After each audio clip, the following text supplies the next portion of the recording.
Welcome to Facts TV News, where everything is true. Two shot dead in Grandspen. Two men were killed in a drive-by shooting in Grandspen, St. Andrew on Sunday afternoon. The deceased men, who were both of Grandspen Avenue addresses, have not yet been identified. Reporters understand that the incident occurred about 3 p.m. The fleeing gunmen reportedly abandoned a car on Queens and Chisholm Avenue in Richmond Park and were able to successfully elude the police who responded to the incident. Police sources say the deaths have nothing to do with an alleged conflict associated with popular entertainer Joshi, whose brother was killed in the community on Saturday. Sources from the community say the flare-up of violence is due to conflict between rival gunmen from two sections of the area. Bella charged with attempted murder after allegedly stabbing child. A 31-year-old man from St. Mary was charged with attempted murder after he allegedly stabbed a child several times. Charges are in Samuels, otherwise called Bella, a laborer of Bailiff Hall in the parish. Reports from the Portmore police are that about 1 p.m., the complainant, who is a child, was walking along a track when Samuels allegedly pounced on her, offering to show her something on his phone. The complainant refused, and she was allegedly stabbed several times. She was discovered by residents and assisted to hospital where she was treated. The age of the child has not been released. Summers was arrested by citizens and handed over to the police, where he was charged. A court date for him is being finalized. Taxi operator killed in Old Harbour.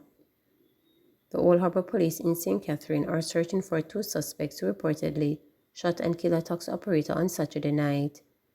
The deceased has been identified as Lambert Simpson, otherwise called Aji, 51 years old, of Lennonville Road, Old Harbour. It is reported that Simpson had just driven home in his Toyota Probox motorcar about 10:30 p.m. when he was pounced upon by two men who brandished guns and shot him repeatedly. His attackers then stole his vehicle, which was later found abandoned nearby. The police were summoned, and Simpson was found in his yard with what appeared to be gunshot wounds to his upper body.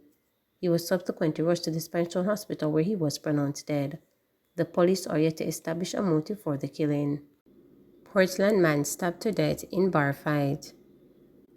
A 36-year-old man was stabbed to death during a dispute at a bar in Lower William Street, Port Antonio in Portland on Friday night. He is Warren Hill, a vector control agent. Reports are that about 9:40 p.m., Hill was at a bar and an argument developed between himself and a higgler from St. Margaret's Bay.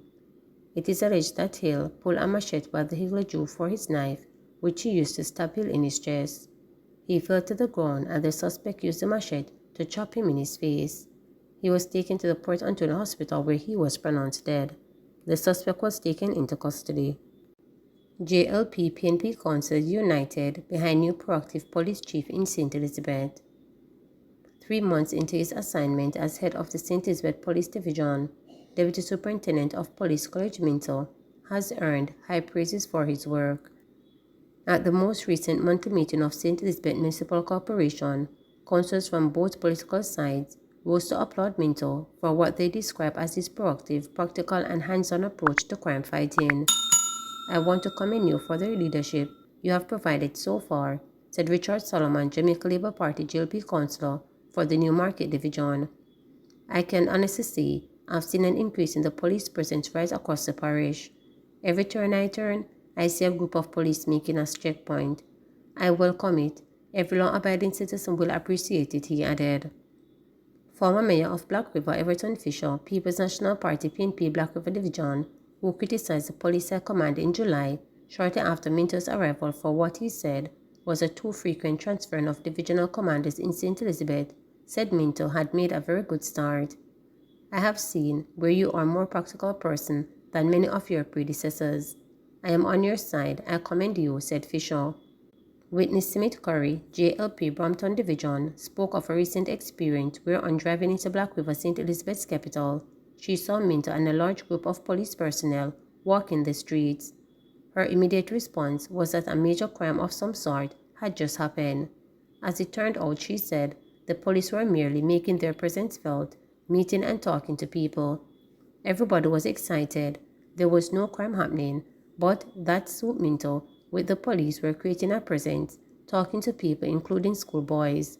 The scenery was something that I admired, she said, adding that a crime shouldn't have to happen before police are seen in their numbers. It's a positive move in the right direction, and spot checks across the parish are commendable, Simit Corey added. Others, including Donovan Pacon PNP Braesworth Division and City Holdness JLP Junction Division, also rose to commend the new divisional chief. And when Mayor of Black River and Chairman of the Council Derek Sangsters, JLP Mountainside Division, summed up the overall sentiments by likening Minto to a breath of fresh air, councillors rubbed their desks and their knuckles in agreement. They were particularly pleased by Minto's pledge during his presentation to pay special attention to safety in schools.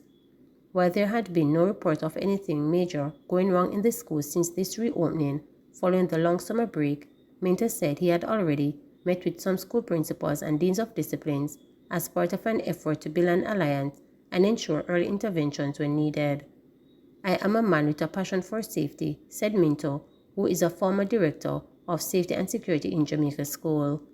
He said that while there are not enough police personnel to place one in each school, resource officers already deployed will be asked to roam as needed. Minto told the council that there had been 20 murders in St. Elizabeth from January up to September 14, the day of the monthly meeting, down from 29 for the same period in 2022. That's a continuation of the downward trend he inherited from his predecessor, Superintendent Kenneth Chin, in mid-year.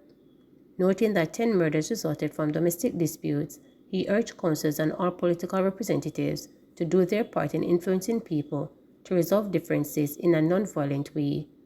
The police, in partnership with the Domestic Violence Center and the Restorative Justice arm of the Ministry of Justice, will be rolling out a series of domestic violence symposiums and workshops in communities across the parish, Minto stated. 70% of the murders in St. Elizabeth so far this year were carried out by the gun, he noted.